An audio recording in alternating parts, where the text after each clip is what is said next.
Hey everyone, I don't necessarily want to dunk on a company, and this isn't, exactly their flagship, but this is an SOG, or SOG, as a whole bunch of people call them as well.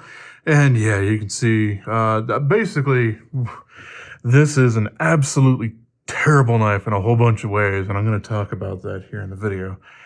And I'm guessing not a whole lot of these sold, because during Benchmade's 19th anniversary sale or whatever, as long as you spent $150, which that was exactly what this little Benchmade bug out ended up costing, which, hey, that was a hell of a deal with the upgraded 20 CV steel. Anyway, these came free. And good God. Okay, so blade steel on this is 420.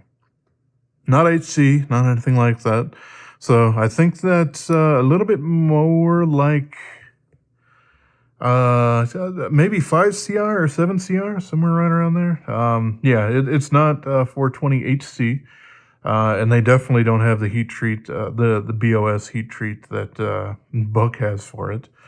Yeah, this thing has a thumb stud on it, and that's kind of scary to me, because you try to use that, and this is a lock back here, and at a certain point, it lets go. And yeah, it'll just let go from you there. But unless you, yeah, I can't even flick that guy out at all. It will hit that, and the blade just comes right back. So you can't have your thumb sitting there if you do that. Otherwise, this thing's just gonna bite you. So you really have to get your thumb out of the way on this one here. And that part of that problem there is basically what they wanted to do here with the lock back here, where lock back on it is fairly thick because it's got a little notch there, trying to be like a little tongue-in-cheek, a little bit like the cold steel triad lock, but it doesn't have the stop pin in between there. But because of that, also when this thing is fully locked up, that backlock really sits proud and fairly uncomfortable. Obviously, they don't really want you to keep your thumb there. They want it a little bit further forward. That's why they got that jimping there. But yeah, this is an FRN handle. Nothing super crazy or anything like that going on there. But they've, yeah, I think the name of this knife is the Traction. And I guess they tried to make it just as jagged and annoying as absolutely possible. That also bothers me too. It basically kind of acts like a like a half stop if you're releasing that. Just really not all that great. This thing's also pin construction, which, hey, it is what it is. Not necessarily anything super negative, I suppose I could say on that. It's not my preference, but hey, things still have that these days. But yeah, we do have at least one screw here, so you can take out the pocket clip. And as you can see, I've basically bent it once or twice. And yeah, it's very flimsy. So this will basically bend way out of the way as soon as you catch absolutely anything on it, as long as it's not like a dead leaf or something like that. So this thing, for the most part, I would treat as kind of a two-handed open. You can do it with the slow roll, but you really need to make sure you have that pressure all the way on it at all times. Otherwise, that thing will jump away from you on either side of that. Yeah. I can definitely see that these things were definitely not selling off the shelf, and that's why they were offered free, because, well, Blade HQ and probably SOG as a whole wanted to get rid of these things because it's not a good design.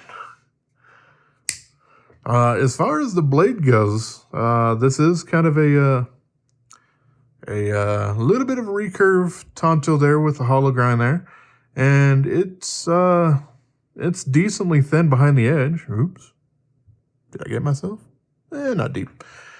But yeah, I mean, it does have a decently sharp edge there, but I really won't imagine that it will hold it that long. And these things are going to be a little bit more difficult to attempt to sharpen, probably for some people, especially people who are probably going to spend. I think this knife was probably $15 or $17 new or something like that. Probably designed to be one of those things that are in like a clamshell pack that's hung up at Walmart and stuff like that. Where a company like these guys and Gerber and Kershaw do make good knives, but this isn't one of those in those series. But yeah, the other thing I really noticed here is that thumb stud is really, really far out there, which does make it fairly difficult when you're trying to do a cut back here, because you have a good ½ inch or so of the blade in the back here that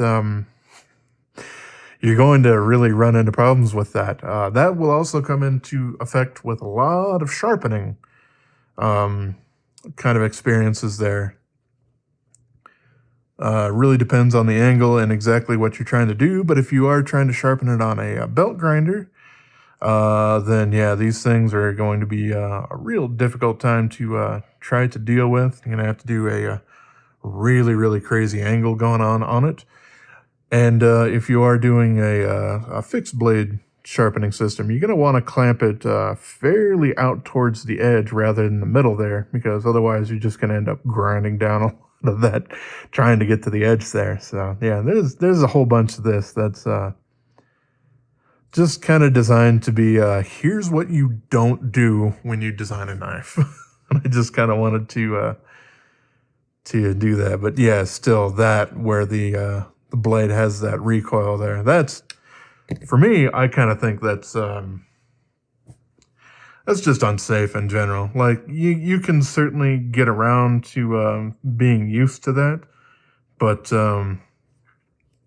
with it having that and the fact that, unless you can apply like mega force to it straight out, I think that they should probably have omitted the thumb stud altogether and just made sure that this was a two-handed opening knife, because it's about the only safe way that I can really imagine you use it. But yeah, there we go.